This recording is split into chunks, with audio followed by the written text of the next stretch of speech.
homeless at this time, so that's been a while since that's happened. Remember, we have 14 rooms, licensed for 17, so 3 would have to be double occupancy. Doesn't really happen a lot, unless it's a husband and wife. And then 31 on the nursing home side. So. Questions? Comments? Walk-in cooler is ordered and things like that. They've come up and did some remeasurement. We're back to, we can't put a door in because of where the breezeway is going to be. Great idea, but it hits the window well where the boiler comes out, and I'd have to do a lot of removing of different things for the boiler, which is not possible. So we're back to having to go back to the kitchen, which is a negative out of the deal. But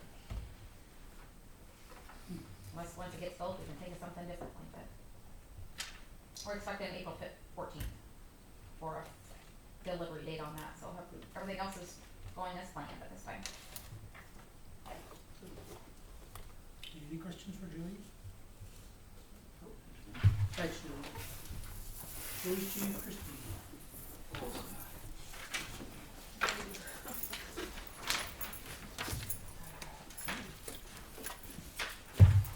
So February was a good month.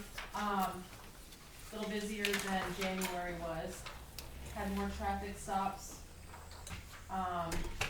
Hoping once I get my new radar, I'll be able to contribute a little bit more to that. But as far as the new vehicle, we're waiting on Jones to get the new equipment in. Once we get the equipment in, then we can get my vehicle down and get Andrew's vehicle down and get that stuff installed.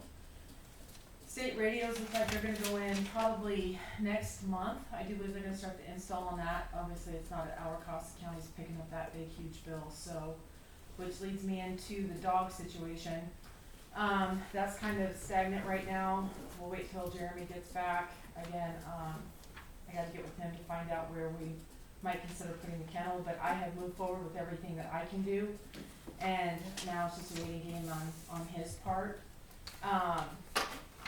I don't have any place to take dogs, you guys, so if we get calls on dogs, again, we're not dereliction of duty, I just don't have any place to take them. So if I get a call and I say, I'm sorry, I don't know what to tell you, I can't come get it. Now, of course, if it's a dangerous dog, that's something completely different, but as far as a dog being loose, there's nothing I can do. So if you get calls from anybody in the community saying that I'm not doing what I'm supposed to do, or Andrew's neither, you're right, because I don't have any place to take them. Do you usually get a lot of calls? I get a few, yeah, we do. So we got something figured out. I do, I just have to find a place to Or put to it find in. a location. It's $150 for the license if we get approved. Cost of building, I've talked to Antelope County, and once I get done talking to Jeremy, I'll give you guys that paperwork so you guys can look at it too. They've got a pretty good setup. It's a 4-run kennel, and it's acclimate for the dog. So if it's cold, the dogs can go in. If it's hot, they can go in, so on and so forth. You say there's restrictions, I mean, you Oh, have yeah. house temperature, Yeah.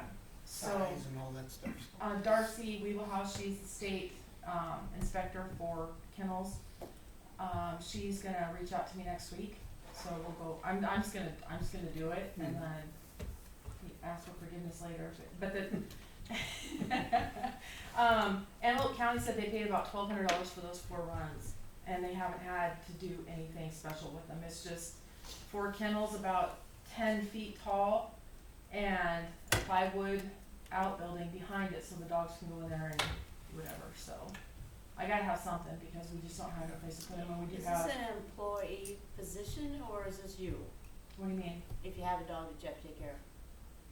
I'm not taking care of any. Oh, you mean like taking care of when we get them? Uh-huh. Yes. Yeah. Well, you feed them, water them twice a day, clean out the dog crap out of the kennel, and you're good. Make sure. Is they have. that, Yeah, I think there's probably some kids in the community that needs community community service. service hours. There's always somebody that has probation or And I've got a time they bunch of need to put kids in. that I have in mind that will definitely come and do this.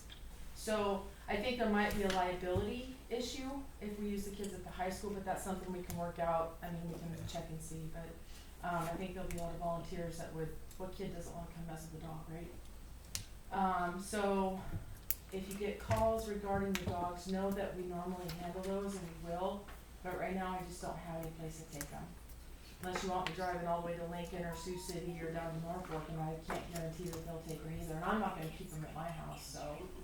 One other thing I wanna let you know, the crosswalk has been, a lot of people have been complaining about the crosswalk on Highway 20 there by the park and Roadrunner.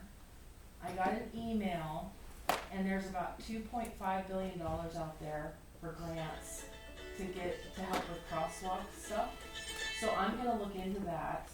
I have until the end of May, and once I get the invoices and stuff for Courtney and get my grant paperwork done for the equipment that I have, I'm gonna work on that and see if they'll work with us and get something different for that crosswalk, so. Have you checked with the DOT on that at all? That's basically who it's from. Okay, cause they Yeah. regulate what you can put there and what you Yeah, can't, that's so. where it's from, so, and they work with them, so Okay. I'll make my calls, and just so you guys know that that's what I've got, in the works right now, so, we need something, I Yeah. think. Susan and I have talked about Yeah. that. Susan Okay. will probably help you with that. Okay, There's the Safe Routes grant that's out as well from the federal Okay. government, but when we did the downtown revitalization plan, when we Mhm. worked with Confluence out of Omaha, okay, they looked at Highway 20 and they looked at that crosswalk, and they said then, back in 2019, that this is a blind crosswalk with the blinking lights. 100%. It wasn't effective. They have images in our DTR plan, several images of what it could look like with different paints, different things. Trying to avoid the overhead pass because DOT doesn't like those. But there's some really good images in our DTR plan, which should be in the city office. Okay, Or I can email you a digital link, but we'll just get together. yeah, there's some good Okay. ideas, there's some good, and then they also identified another location between Midwest Bank and, what is it, across from Midwest Bank, Casey's? Family Dollar. Family Dollar. They said that that was another area when they did their study that they noticed there was a lot of people crossing there. So the fact that we only had one crosswalk wasn't really enough, Well, we have them, they're there, and they have the crossing signs up, it's just, Right, it's it's just get people to, it's blind. I mean, not even that blinking light is up, not Yes. everybody stops, so But that, we'll everybody get wants- together and do that. So I just want you guys to know that there's a That's lot good. of money out there, Right. which will curb that cost, so we'll get together, Susan, cause I think it's something we need to address. Yeah, and since we have a plan, the study is done, so you can use that as backup. Perfect, okay. I don't have anything else unless you guys have anything for me. No, okay, alright, thanks. Thanks, Christie. City Superintendent will skip. I don't know if everybody knows, but Jeremy's absent tonight. He had emergency surgery today. It went well, so there's also some items on the agenda too we'll have to table because Jeremy's not here, but we'll get to those and we'll go over a little bit, so. Skip the City Superintendent. Kyle, do you have anything right now? I think most of the things I'll talk about are agenda items, but I just wanted to relay that the promissory notes and the trustees for the facade program have been mailed out. You start seeing kind of $52 charges in the expense reports. Those are the filing fees for each one. So they're I think about 13 of them, so it's gonna be about $700 of this registered and filing fees. So you see that, and that's what that's for. Number 5, discussion annual audit report. Okay, skip to me. Let's skip Oh, I'm Susan. sorry, Susan, I'm sorry. Sorry about that. Getting I ahead of know. myself. Sorry. My apologies. No, you're fine. You even brought a guest too. I did. Yeah, I wouldn't have said anything, I would've just gone home and been like, good, but I had somebody here, so we Glad you did. better not ignore them.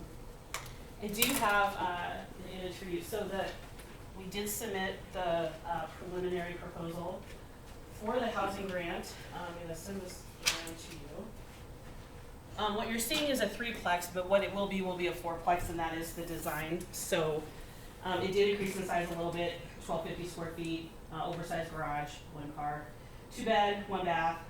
Total square footage on the whole thing is about 1,600, including the garage. The location has been identified.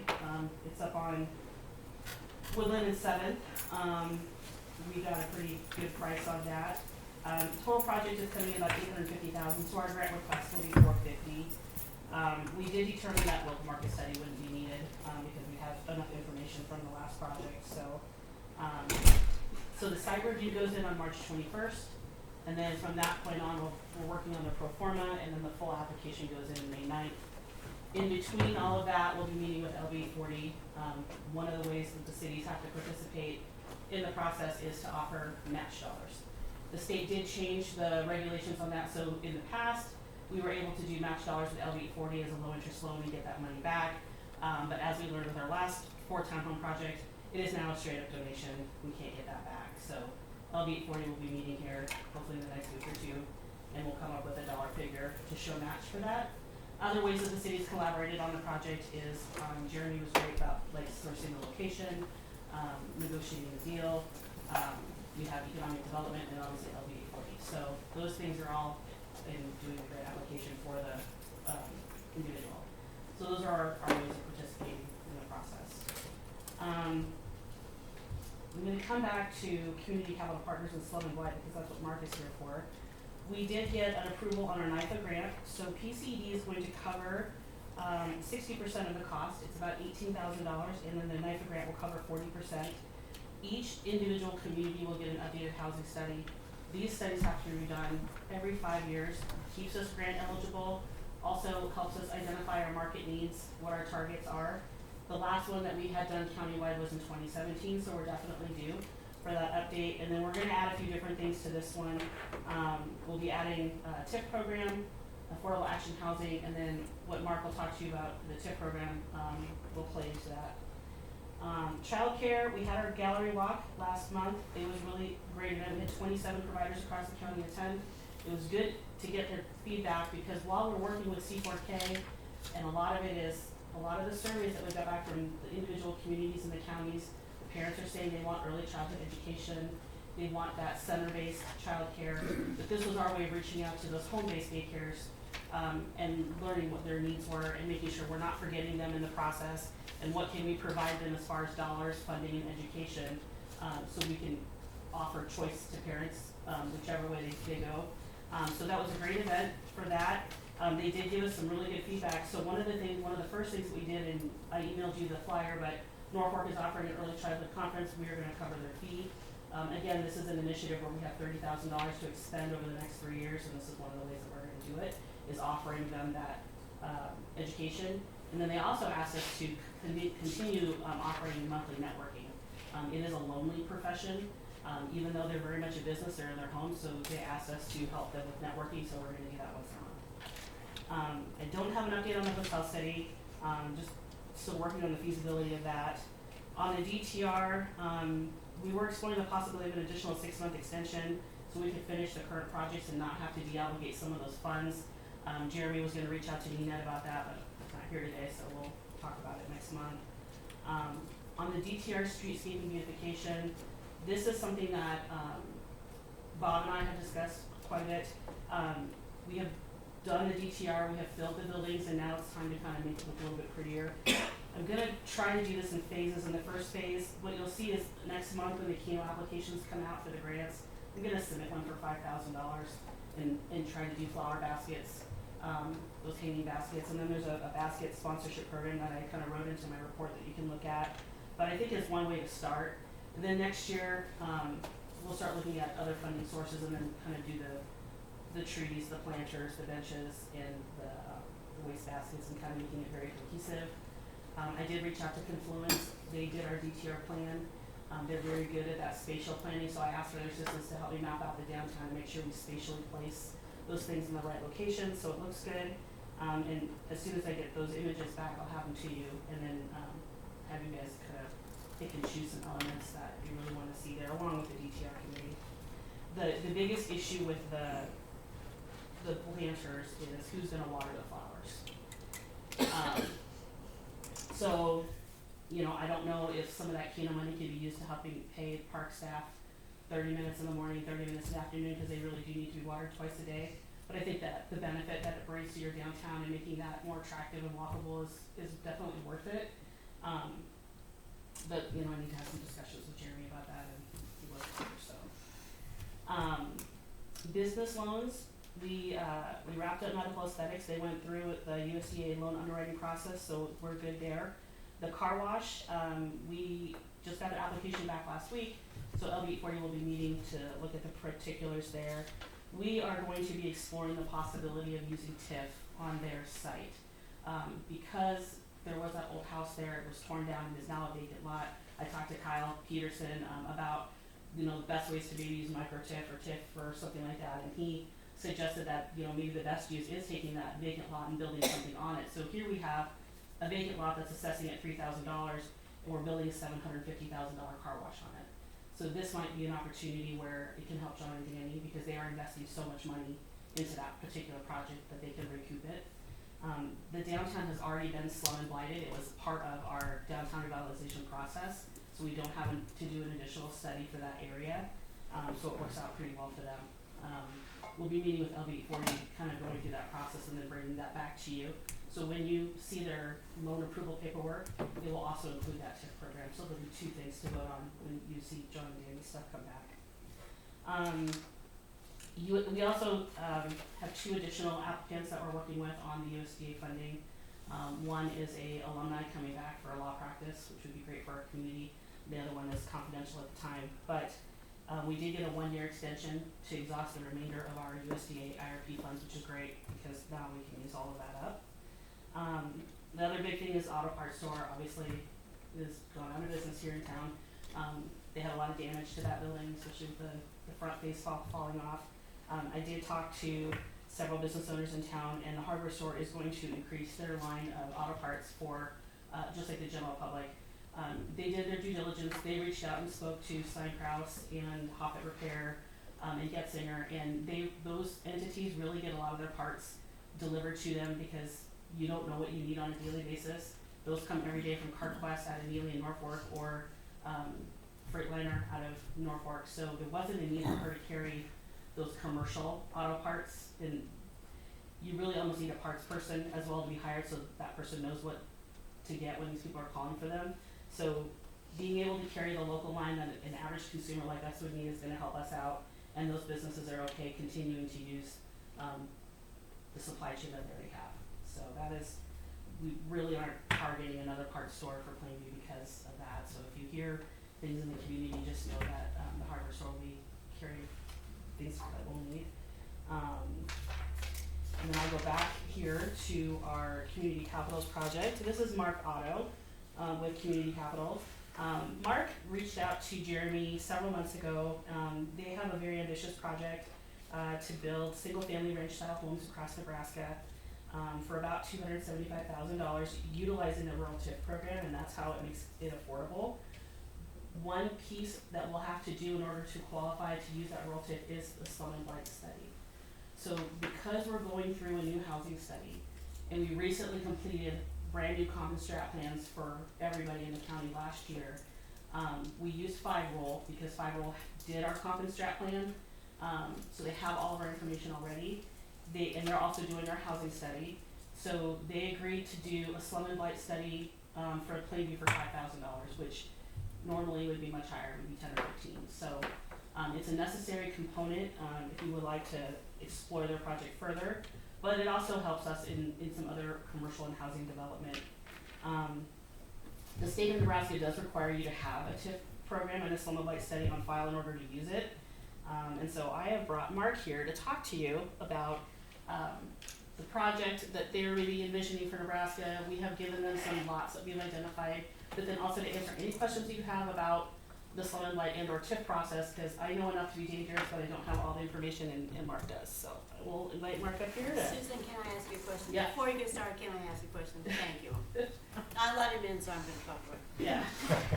On that housing grant, the 40%, since there's 4 towns, did you expect each town to pay 10% of that, or how's that gonna be divided out? Here's County Economic Development is covering it through our budget. I thought you were covering 60%.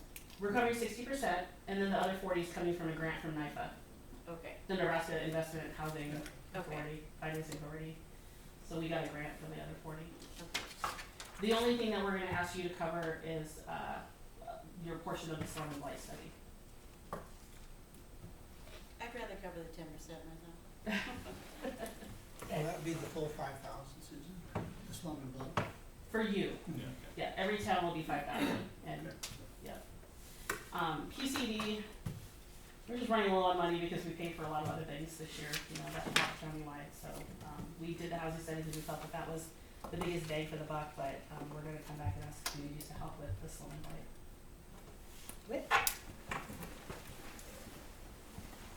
I'm Mark Otto, Community Capital Partners. And really, I'm here to answer any questions you might have. We're using the workforce TIF across Nebraska. We've passed it in Sydney, Holdridge, and Norfolk last week.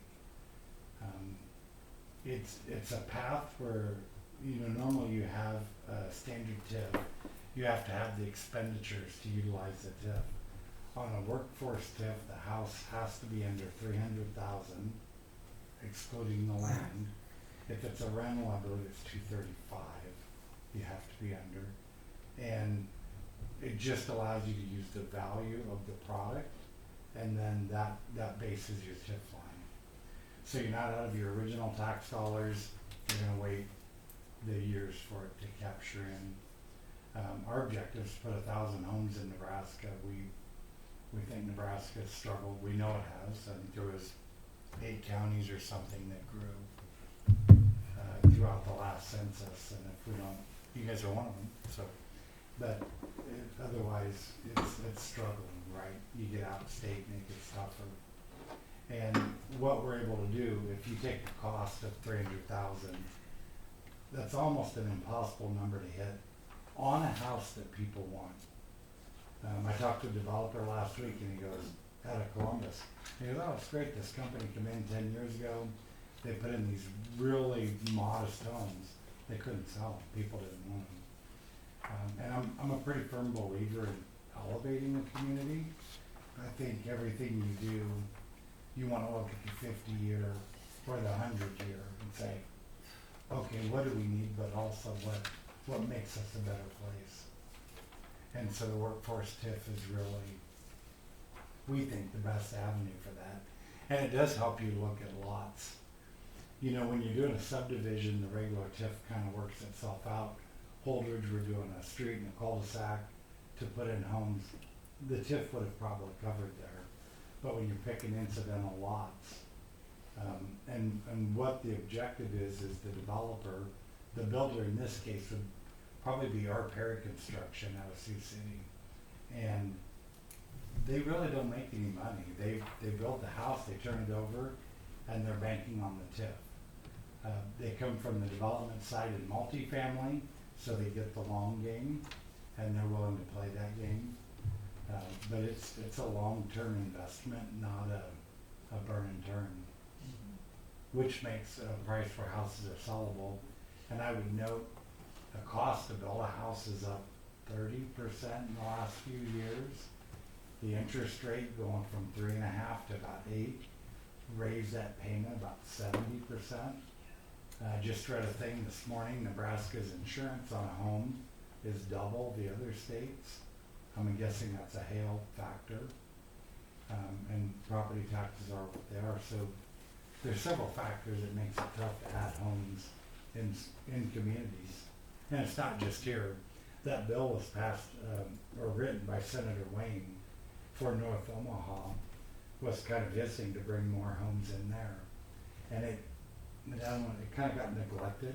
I think most people out of state just didn't recognize it. And Joe came to me last year and said, man, we've got to bring this product out there and get homes. Mark, could you explain what it means to the city when we do TIF or the slum and blight? Could you just explain like what it does? Yeah. Like So what they would be voting on, you know what I mean? Like how long it lasts and all that kind of stuff. Sure. So it's actually called a blight and substandard study. I don't love the term because so often you get people that kind of throw their hands up and go, I don't want to live in a blighted area. They use the term in another sector called an opportunity zone. To me, that's really what it creates. You create an opportunity so that TIF can be utilized. First, you have to pass the blight, and then you can move towards TIF. Workforce TIF, you have to pass a separate act as a council that says, okay, we're willing to utilize this product. And then you'll take your base value, you'll take the new value of the home, and that gap times 15 years is the amount of money. So a short term is it a tax rebate, property tax rebate. 99% would go back to the developer, 1% goes to the state for accounting. that they keep I think state accounting firm. But I mean, you're trading being able to collect property taxes for 10 or 15 years, but what you're getting is population, people to shop in your stores and increase your sales tax and participate in your schools and live in your community. It's just a trade-off. It's just one way for development to happen. A lot of times you see TIF, it's used for putting in that infrastructure, the roads and the water and the sewer and helping the developer recoup some of those costs. When I talk about like John's car wash, or the John and Danny's car wash, it is the difference in the property tax. So currently assessed at $3,000, you put a $750,000 structure on it. I looked at the car wash in Pearson, it's assessed at $400,000. Okay, so now their property tax is probably $7,000 or $8,000 a year. So the difference between the $3,000 and the $8,000 is what John and Danny would get each year from the state to help them recoup some of their development costs. That's the dollar value that you lose for 10 or 15 years, but you have a new business and they're generating sales tax and they're adding to the value of your downtown. So there's a trade-off there, but oftentimes development doesn't happen without it. it's one of the few tools that are out there. I mean, nobody's banging down our door saying, hey, you wanna come build houses in Rome, like, no one's doing that. So you have an opportunity here with a group that, is interested in doing something like that, so, the term, that's the blight and substandard term, no one loves the term, and, when we did it, we blighted the entire downtown and all of Highway 20, back in 2019, and there was some pushback that it hasn't changed your property values, it hasn't changed anything. All it did was allow us to get $435,000 from the state to help fix up those buildings so your downtown looks better. You have 30 new businesses down there in 5 years. It's a way to redevelop an area. It's just an ugly term. And I really encourage communities to think of TIF from the top down, not the bottom up. There's a lot of times people are like, gosh, we'll use it if we have to. I would encourage communities to say, let's put a plan together and look at what we could do each year. Because on year 16, you're gonna appreciate what happened on year 1. So often you take a piece of ground, and you take 50 years of taxes on it, and on year 16 you make back your 50th year and you go forward. And it's so important to look again at the 50-year cycle. And when you do TIF, some people like to look at it as a great way to bring in low income. Don't just look at that. I use as an example, but Carmel, Indiana turned into one of the greatest cities in the country. Their mayor in 1998 went after TIF, and he attacked it and he brought it across. They put in an opera house in the last, whatever it is, 5-10 years, because they now have that money because they committed to it years before. And if people ask you about it, the simplest term, it's your 401k for the city. You hope that you put retirement away before you hit 65. Well, cities are where they are today. 15 years from now, that really starts to pay out. And if you know that TIF works for you, it's something you're comfortable with, and you don't have somebody coming for a car wash, really look at your city and put a planning process together and say, what do we need? And how do we go find that? Who do we go seek out? You do a great job of that with everything I can see in there. But you want to pursue those items. And I use Sydney, for example. We all thought Sydney was dead, right, when Cabela's left. They just passed the workforce TIF and they're putting in houses because they have a housing shortage. He went out, Scott was his name, he went out and attacked everywhere he could to find people to come and start businesses in every facet. And now Sydney's got a good growth problem where it was not looking good 8 or 10 years ago, whatever that time frame's been. And then too, Mark, you guys are investing money in our community. Could you tell us like your long-term goal, what you plan to do if things go good? Yeah, so what we'll do is our Perry will do what I call test plots. They'll look for a couple spots to build, because you don't know what's gonna sell until it actually sells. when we first started looking at this, we said, let's use vacant lots. But then you have to say, okay, so remove yourself from the city side and say, what if I'm the buyer? What do I wanna spend 300,000 or 2,000 a month, whatever that math comes out to be? What do I wanna live next to? What's my opportunity? Plainview had a ton of great spaces. I mean, Jeremy and Susan took the time, we drove around. You guys have a lot of opportunity to add houses in locations that haven't been added, that could be added. And they're very viable. And I think you'll see that pay off, not just on the backside on year 16, but on the front side with people you attract. You should almost always, when you think of 300,000, you know, you don't use the term starter house, a lot of people do. That's oftentimes a trade-up house.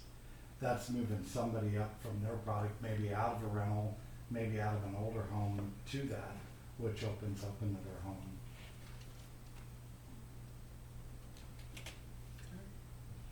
So you build this home on a lot, and somebody that is renting says, I would like to buy that. How do they pay for that? It's a standard home. They go in and go to the mortgage. So they would still have to get a loan to Yep. do that. Right. Yeah. TIF just allows the process, the bill to be a little bit cheaper, you know. Yeah. The house might be built for 275,000, it immediately appraises at 325, you know, the difference then goes to the developer, but the homeowner is buying that house for 275. They still go through the same process. It's just a standard, you know, 3-bedroom, 2-bath, 2-car garage, single-family home on a basement. They did a pretty large scale, the O'Connors did in Grand Island of this. It wasn't workforce diff, it was predating that. They took a subdivision that had sat, I think it was like 10 or 15 years. Somebody tried, they went broke, it didn't work. They started out selling homes at 165, they're well above that now. The people that bought in early, a lot of those made up to $100,000 when they sold their home 5, 6, 7 years later. That's a huge factor, right? That person now traded up and was able to buy a house. That house opened up, which opened up another house.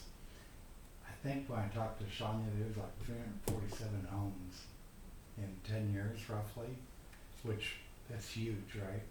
And Grand Island Realtors panicked. They're like, oh my gosh, she's gonna build all these homes, it's gonna crash the market.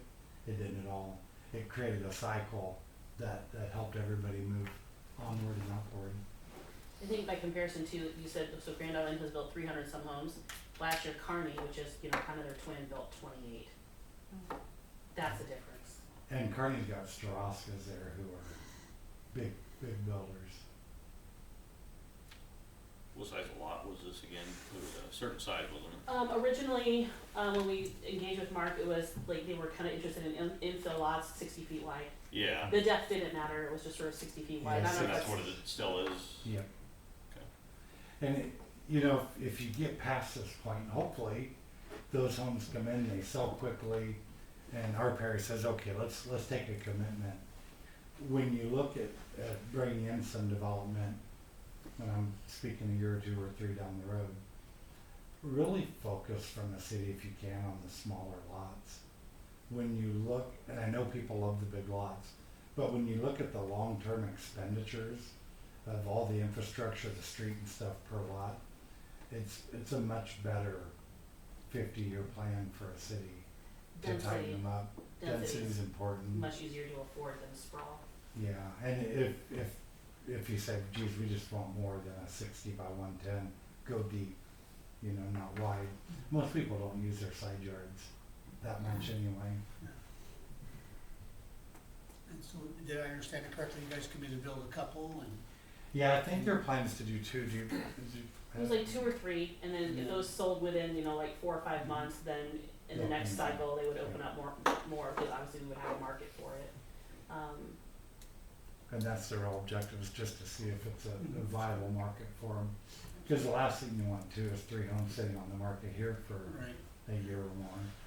What's the time frame we looking at? Like pass? And So we're if you ready to can go? get this, if you can pass the slum and blight, or slum and substandard study, for $5,000, which we would use LV 840 money for, 5 will, so they can get it done by the end of July or mid-July.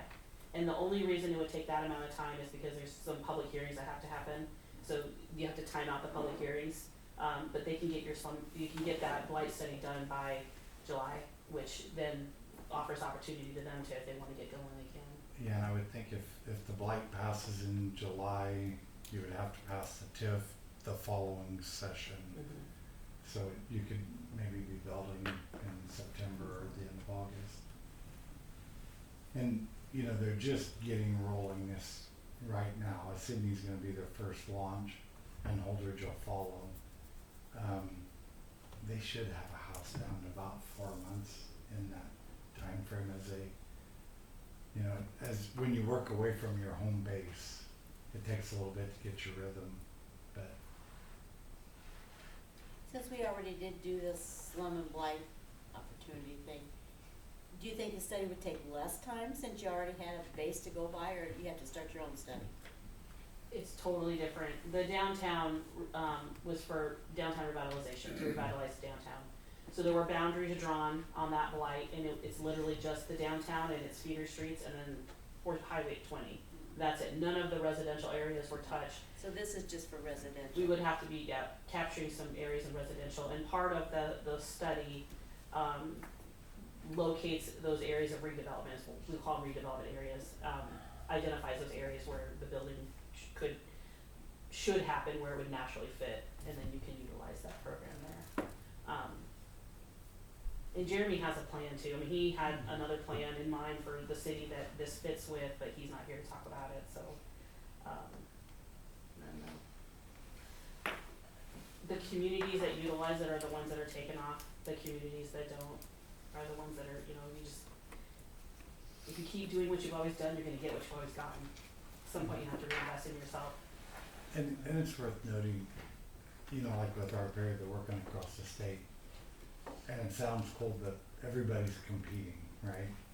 Wherever they can go that makes sense. You know, and it's just kind of a factor of the TIF process. They asked me that last week in Norfolk, could you break it down, cities that have utilized TIF and cities that haven't? You can look at the census, the 2010 and the 2020, and you can see the ones. And I always point out, if you've heard of Mike Bacon, who's kind of Nebraska's TIF guy, Gothenburg, I think, did not have an equalized school. Is the term equalized school, which was really rare for our area out there. And it's because Mike was using TIF 25 years ago, and those dollars have turned into what they are today. What's the worst case scenario of all this? I mean, it sounds great. So the beauty House doesn't sell, yeah, housing market crashes. so that is probably why I'm such a big proponent of TIF. The city has no risk. It's up to the developer. So if you write a bond, let's say it's for $100,000 for a TIF bond on 2 houses, and the developer doesn't build the house, the bond doesn't fund because the property tax isn't there. When the time comes, you do the TIF and the house is built. If somebody doesn't pay the taxes, the bond doesn't fund. The city has no risk other than saying, okay, we're willing to forego the tax base to gain it. That's why I just think TIF's one of the better products they ever came up with. You know, so often you have stuff where cities will outlay money and things don't work out, well, they're without the outlay. TIF, they're just basically giving the approval for somebody to take the shot. I think if you talk to any real estate agent that works in the Plainview area, they're gonna tell you that they have people waiting for homes in Plainview. There's nothing. Oh, I mean, there's absolutely I know. nothing, you know what I mean? And, I got a phone call just last week saying, tell me what's going on, because I've got 4 people and, you know, some of them are new teachers coming in and there's nowhere for them to go. And how fast are you guys gonna do this thing? And, you know, what's realistic? And, we needed this stuff yesterday. So, worst case scenario, you pass the blight standard, we do the study for $5,000, we create a redevelopment area and you do nothing. It just sits there. It's just, if someone decides to pick it up someday, it'll be there, but that's worst case scenario to me, is you do nothing. And the blight substandard, I think, is indefinite. Yeah, I think once you blight in there, it doesn't just sunset. stays there, Okay. so. Oh, I thought it was 5 years. I thought you just said it was 5 years. The That's study housing has to study. be done every Maybe 5. that's a housing study. The housing study is, yeah, every 5 years, in order to continue to be grant eligible, and we It's kind of nice do not to 5. be blighted forever. So you can remove it. Most of the time, the only time somebody would remove something is if, and I don't, do you guys fall under 35%? You're under that, I think. The LMI? Yeah, No, Mm. we're 46%. 46. If you hit up against your percentage of what you can blight, they might take an area and say, okay, it's a park now. We got 5 acres of park, let's remove it and blight something else. And as far as blights, unless you have a developer looking, most people aren't even aware of it beyond the publish. You know, it's not like it's something that when they run a real estate ad, it's gonna show a blight and substandard study. Although I would encourage realtors to take a look at that, especially in a commercial area. Okay. Or it used to get pushback was like in the big cities, they didn't wanna do TIF because that development was gonna occur anyway. And, you know, for them, they might have to put out a new fire station or, you know, something like that was adding to the cost, whereas for smaller communities, there's not really an opportunity to abuse it because you're just annexing, you know, a little subdivision and pretty much all your city services would be about the same except for extending, you know, water, sewer, and a road. And a new cop. And, A new one or Another additional? one. Oh, My I bad. thought you said and we've seen a massive shift even in, you know, like Lincoln and Omaha, what they do.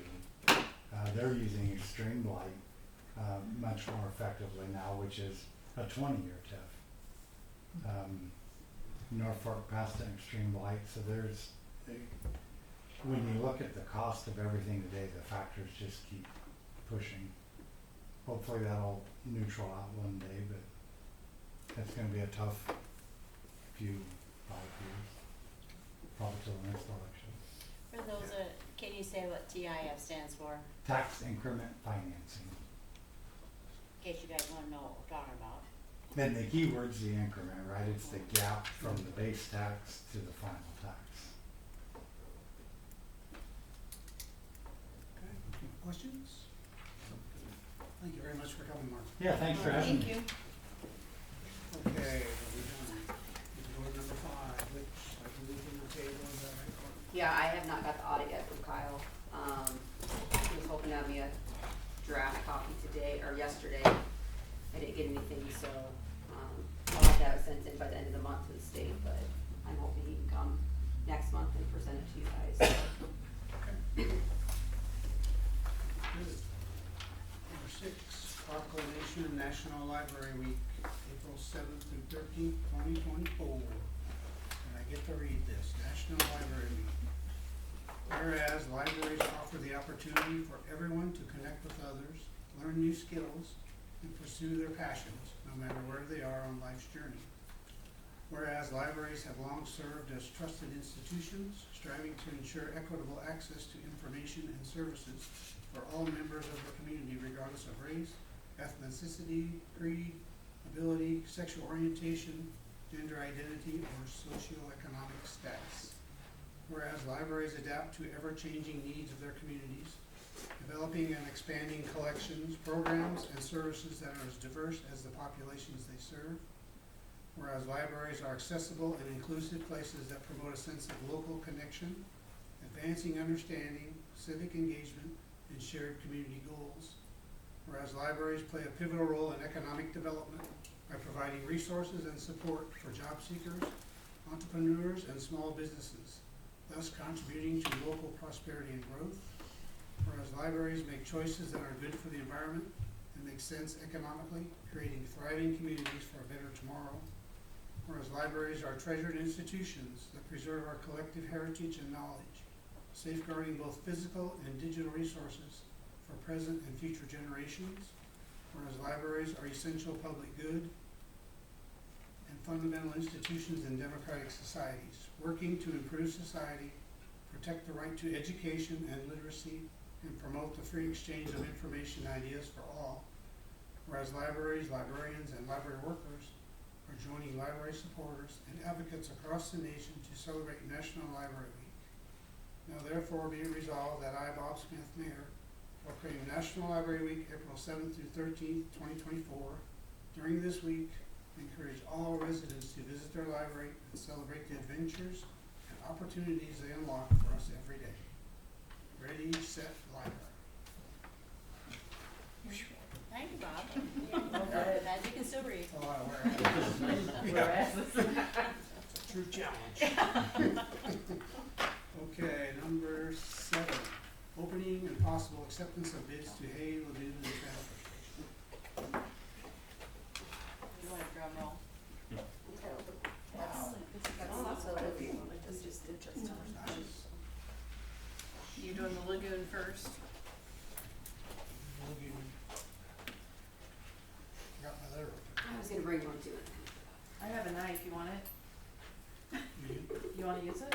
Yes, please. This could take all night. Nice and That one's shaped up pretty good. It is. That's like a secret here. Just don't cut yourself, please. This is for the transfer. Lagoon. This is Lagoon.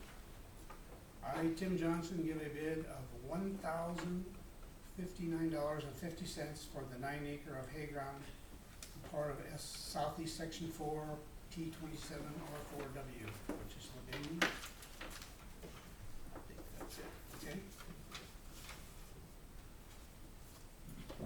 Oh, I like this. Yeah, I do. Nice letter opener. It's a good color.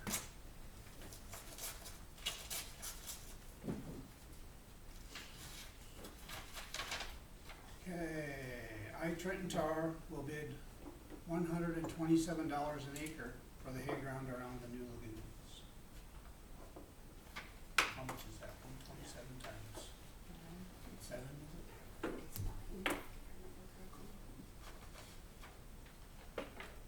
So 1143 1143? total. Yes. Or 127 an acre. Yep. There's one more.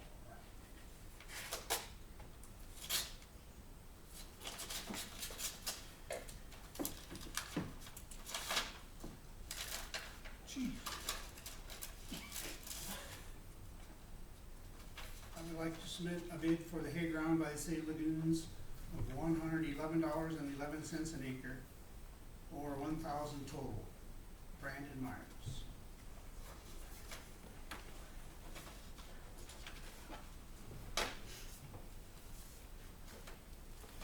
So, what would the council wish to do with the bids? Can you reread Myers? Yes, Myers. How much was it, an acre? Brandon, 111. $1,111.11. Total. No, An acre or 1,000 total. it was $111.11. Yeah. Yeah, that's not what he read, so that's, Like I said, we're gonna, he's paid more per acre than he did for the whole thing. or 1,000 total. Yeah. Make a motion to accept Trenton Tar's bid for $127 an acre. I second. Okay, Tyler, Aye. Bree, Aye. Joe, Aye. Maybe. Aye. Old Lagoon, is that what you call it?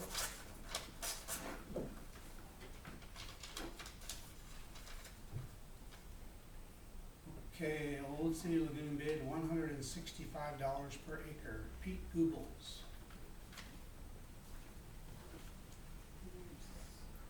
How many acres is that? We can keep going. Maybe the other ones Yeah. did per acre. Yeah, right.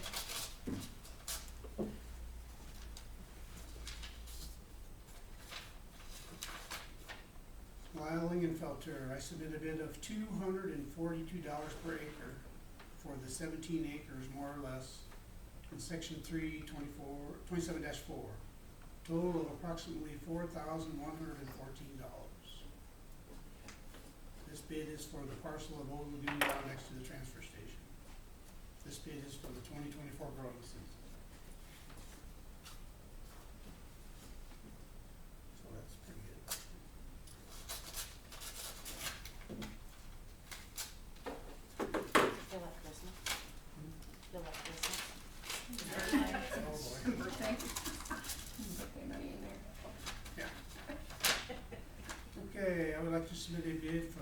City Lagoons of $205 an acre, or $3,485 total. Brandon Myers.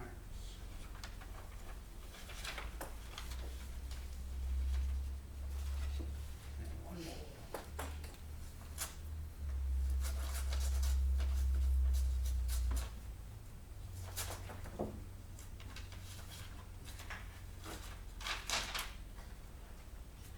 Trenton Tar will bid $190 an acre for the farm ground north of the transfer station. That's all the bids. I make a motion to accept wild ling and filters for $242 an acre. I second. Tyler? Aye. Green? Aye. Jody? Aye. Meg? Aye.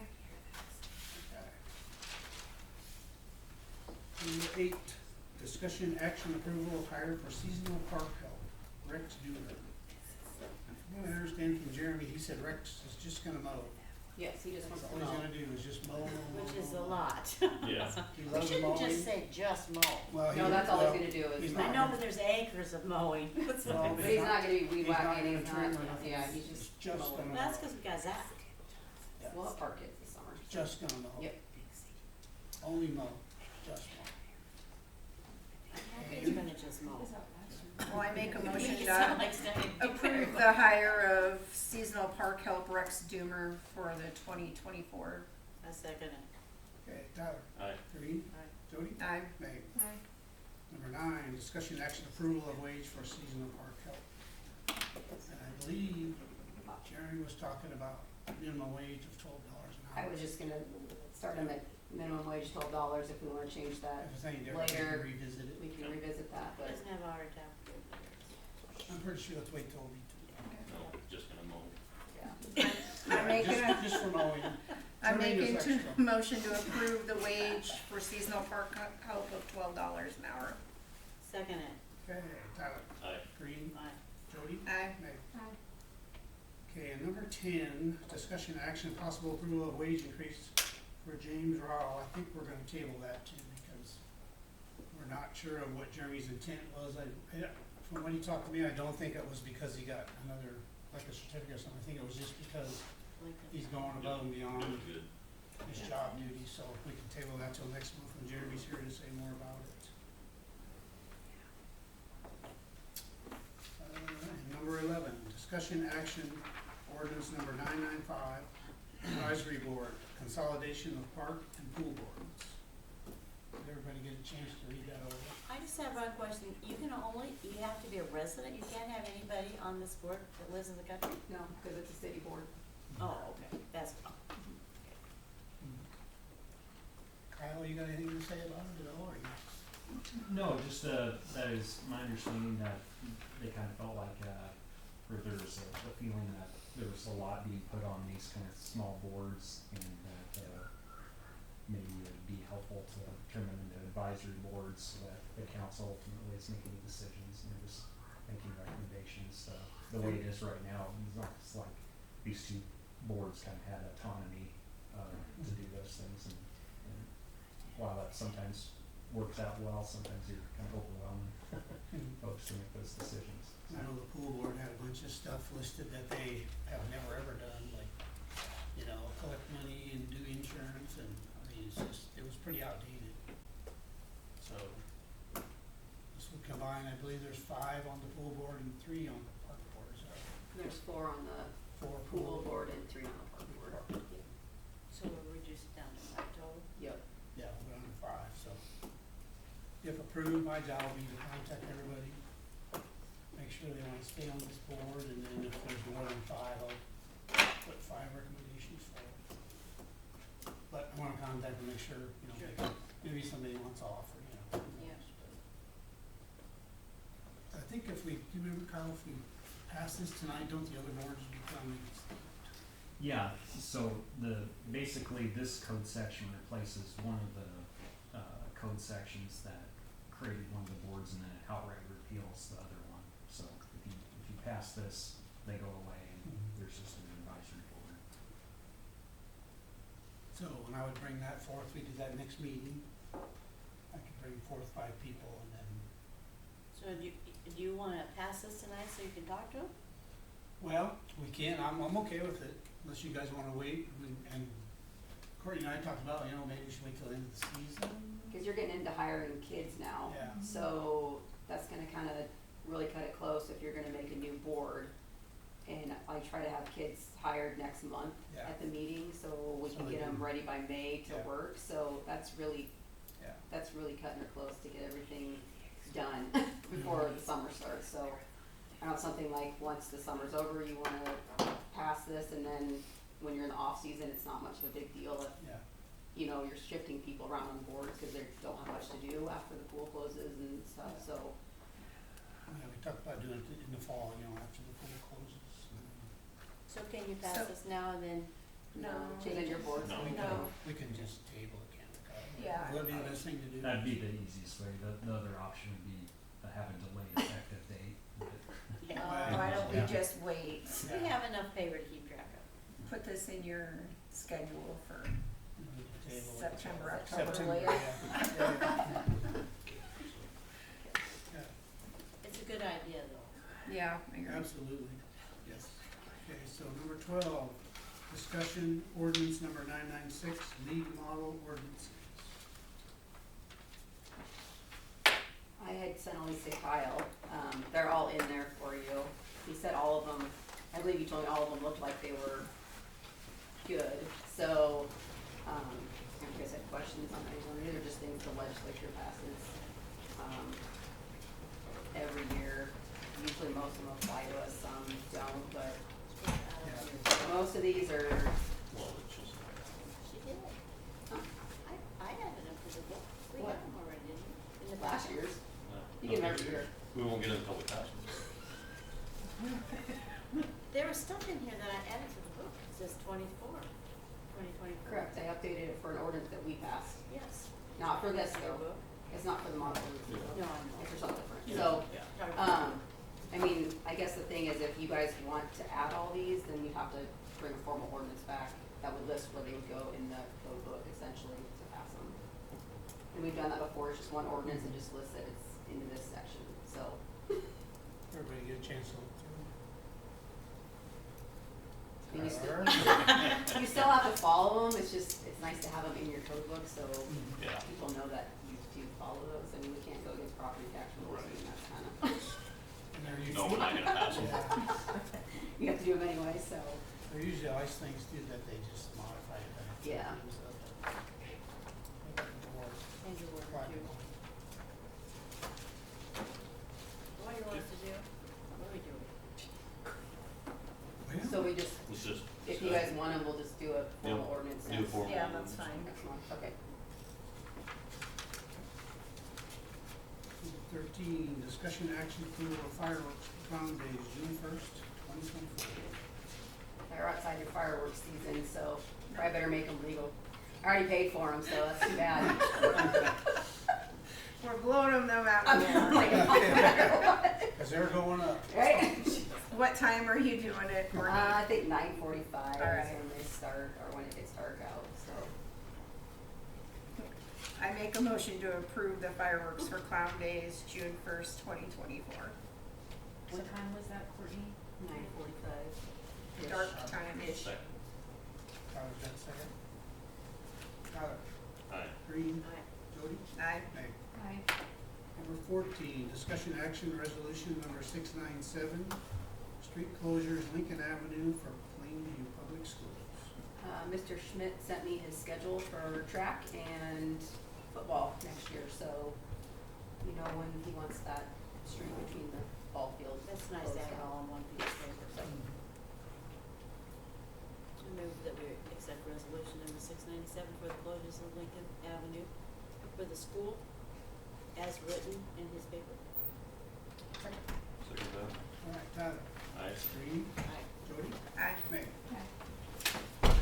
15, discussion action resolution number 698, street closures for Highway 20 Hot Rod Association Car Show, June 8th, 2024. it's in there as a map for you. They just added one more street this year from last year. So they added Front Street, which is that fun Oh. little diagonal street. Yeah, that cause goes- I Yeah. think I know what they're gonna do. Yeah, so, otherwise it's the same as it was last year. So then the trucks that usually park there can't, right? We haven't been given that many before. Oh, the semis, there's usually Yeah. 2 or 3, They but might have they'll to just move have them, to so, but, park on Schaefer's or something. Yeah. Are they, like, is Main and Locust on there? Street closures? mhm. Part of it. One question, because I have a business open at that time, so is it for like a whole day, is it 2 days, is it like a It's night from before? 7 AM to 5 PM on June 8th. Saturday? There'll be a lot of people There'll be downtown. walking traffic. They don't leave their cars. All I'm saying is you're. Yes, they do. I've seen it, it's not too much, but here's the thing, like, if you start getting more businesses downtown, that might actually be a problem in the future. Like, to you guys it's 1 day, but that's thousands of dollars. It's people are walking around the businesses. We'll see. It's been 18. That's a good thing. I don't know, we're busy, so. Yeah, people are walking around the businesses. We'll see. It's been busy. I've been downtown. It's been crazy busy. So I move to, accept resolution number 698 for the street closures as indicated downtown for the Hot Rod Association on June 8th. I second. Tyler? Aye. Green? Jody? Aye. Meg? Aye. Number 16, discussion action, change of date for May regular meeting due to primary election on May 14th, 2024. So we can't be in here that day, so that's our normal meeting. For Monday, Change it to Monday? or what? I'd rather go before the 14th. Okay. So, I don't know if Monday works for everybody.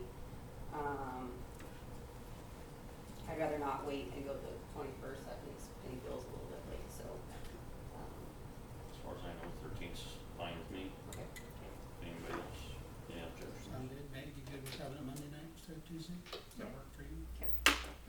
Jody? I'm good. Yeah. Are you? Make a Good. motion to change the date for May regular meeting from May 14th to May 13th. That's 6:30. Okay, second. I'll second that. All right, Tyler? Aye. Green? Jody? Aye. Meg? Aye. Number 17, discussion action, possible approval of slum and blight study for future grant projects. 5, renewal planning, cost not to exceed $5,000. I'll make a motion to approve the slum and blight study for future grant projects. I'll second. Okay, Tyler? Aye. Green? Aye. Jody? Aye. Meg? Aye. Number 18, discussion action, possible approval to accept property at 517 West Locust, added 3/11 of 2024. Possible use of DTR grant funding allocated to City of Plainview for demolition costs. That's the Napa store, right? Yes. The city has $20,000 that was written into the grant to do demolition of commercial property. And I talked to Nina today to get some clarification on that. We can use it, I just need, like, we'd have to get a bid on what it would cost, Yeah. those kinds of things. So I wanted to make sure we had that lined up before we said yes, we take. And we don't necessarily have to own that property to use our DTR funding. It can be a Correct. privately owned business for us to use the DTR funding to tear down a basically dilapidated commercial building. So we wouldn't even have to really own that property. So they would still, Napa would still own it, They would still own the property once the building was gone, correct? so they would still own the lot. But we kinda wanna own Yeah. They kinda wanna give it to us. it. So, yeah, I I mean, mean, yeah.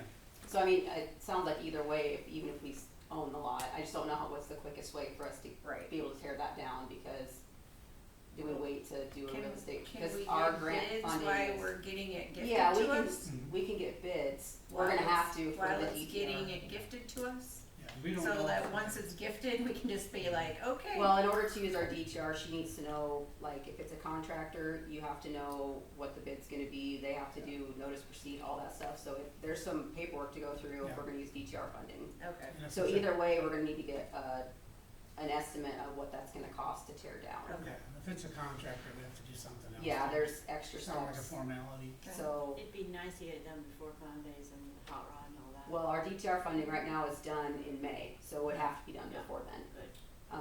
And then didn't she say also, Courtney, that we have to match 25%? Yes, Yep, It's just like the other. Just like yeah, the it's other just like deeds, yeah. anybody else. So, So,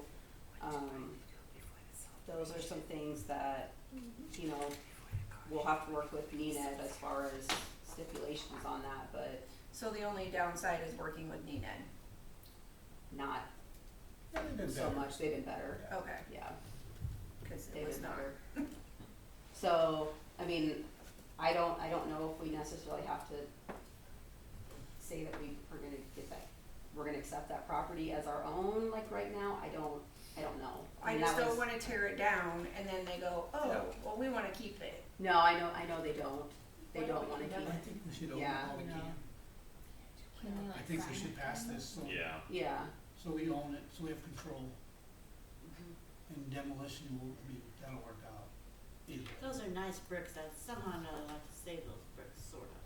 Either take too long or what? You can go down there and take whatever you want. Let's go, Karina. Buy it yourself. I'm on the sidewalk. No, I put them in the parking lot by the Condom Museum instead of that stupid rock that's there you can't walk on. It's slick though when it's iced over, that brick is, it's like cobblestone, it's real slick, so you have to be very careful.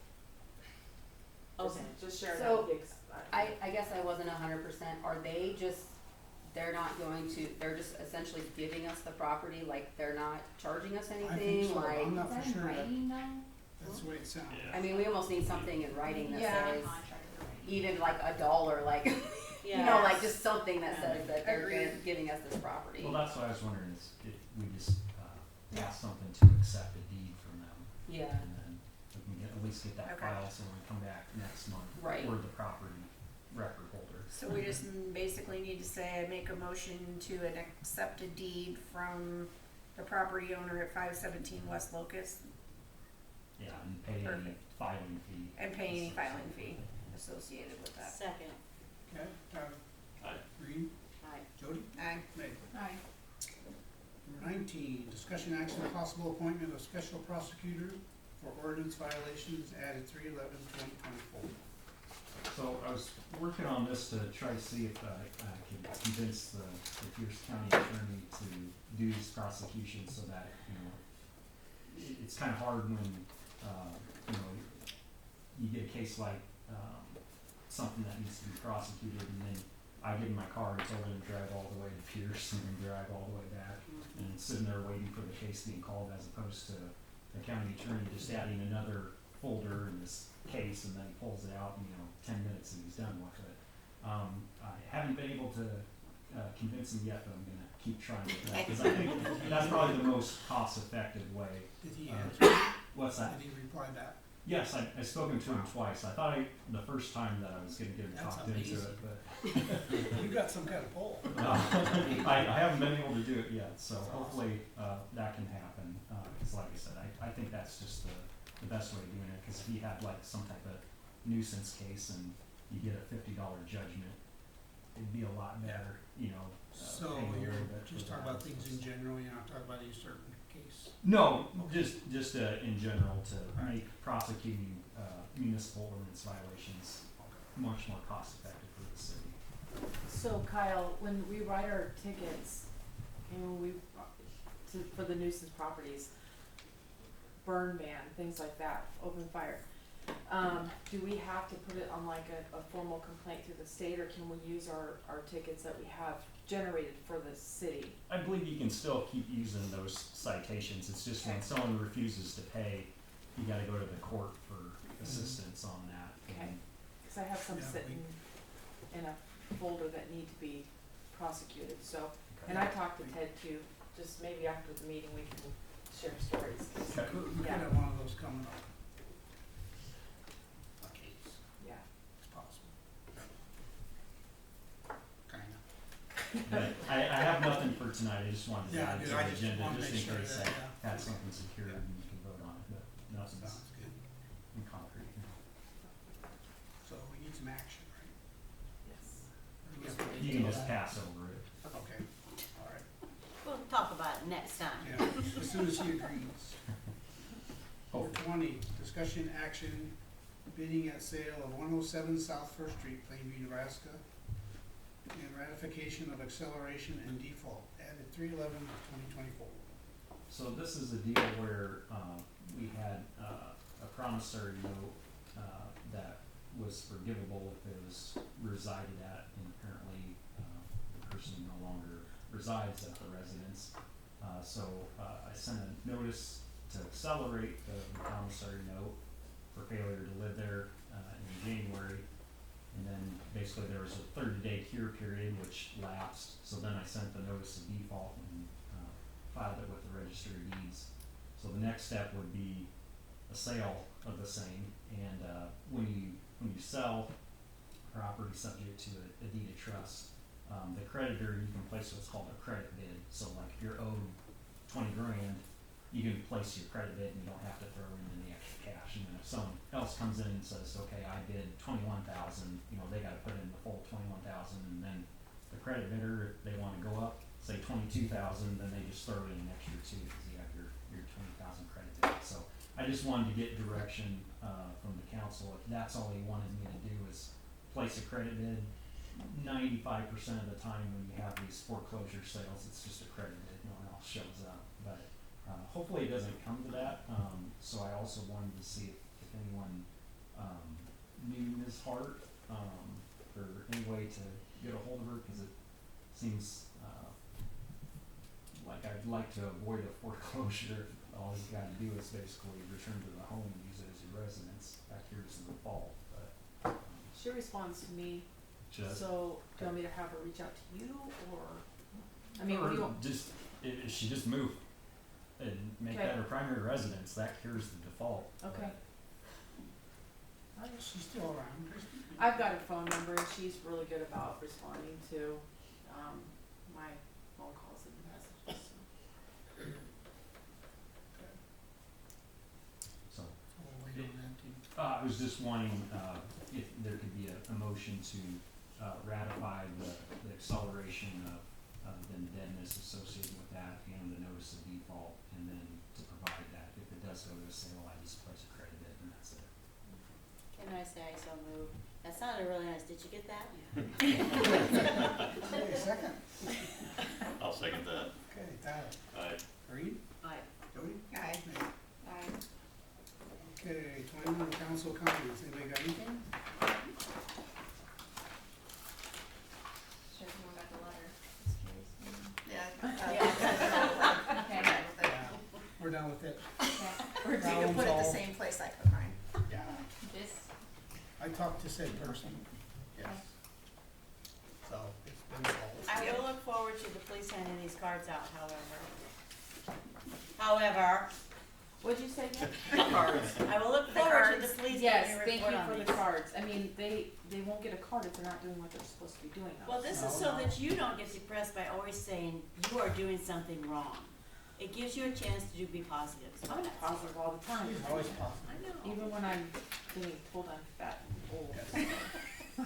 Okay, number 22, public comments. Anyone from the public wish to comment? Yes. Oh, you go ahead, you go first. You go first, Mr. Snow. I just got a question for clarification on subject number 8. Seasonal park help. Was that just a joke that individual is just going to mow? No, that's all he's gonna do. Well, to me, that does not look like very good reflection, as it was advertised for seasonal park help, onto the council members. Had I known that, I could've put my name in there and parked my ass on the mower. Well, You still have time, still we're can. taking applications till the end of There's the still month. time. I'm not weed trimming. Well, he's not either. No, it says When did it become pick and choose what you wanna do for it's seasonal up park to the help? city administrator, and he approached the city administrator and said, I would love to help out on the park, he says, but all I can do is mow. He says, I love to mow. That's just not right. Well, did Well, it you also go frees with up the kids to do other things that need to be done, like weed trimming and cleaning the disgusting bathrooms and Dad, I making sure realize everything that's all else is part of done. that job, so is And- one and kid gonna get stuck cleaning the bathrooms and that? So They do anyway. you wanna come apply just to mow, do it. So I think we struggle enough finding seasonal help, Yeah, so we've gone I think from we're kinda blessed, 7 or 8 kids down to 2 last year. yeah. Now we're- It's I been just frust- find it kinda, well, it's been frustrating to find, for a high school kid to tell the council that I'm just gonna mow. He's not a high school He's kid. not a high school kid. He's like almost 80 years old. Yeah. Oh, I did not realize Yeah. that, Yeah. excuse me. Yeah. Yeah, it's an Well, older that's not what I gentleman. thought, I should have told Yeah. you. No, it's not a high school kid, it's an older I gentleman. like You doing can't it. discuss that either. Yeah. Perfect job for, I mean, for Well, an older person and he give came decent forward, he useful. said, I'm bored and I love tomorrow, and Jeremy said, My initial thought was, I wish I had thought of that for my father-in-law, because he would have been perfect for that, you just want to stay busy. yeah. He No, knows I our issues just of the thought it was a family. high school kid. You don't even care about the money. Yeah, I'll take that, No, we do child labor Talk much to better him, than talk that. to him.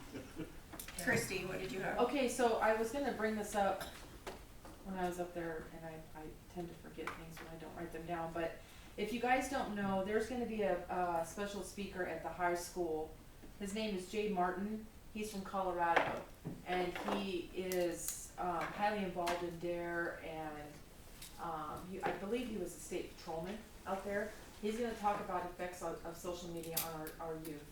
And I think it's very important if you guys have children, or even if you don't, to come and listen to this guy speak, because he's gonna put out a lot of, great information, signs to look for. And believe it or not, we have a problem here in Plainview, with our youth and their social media and what they do with their phones I and saw that whatnot. in the paper, but when is it again? Monday. It's Monday Monday night. at 6 o'clock. He's gonna speak during the daytime to the elementary school, and then the high school, and then the parents, and it's Yeah. all Oh, we have communities, problems, it's youth not and just, adults. yes, so I think you guys should encourage, if you can't make it, encourage your friends to come and listen to him.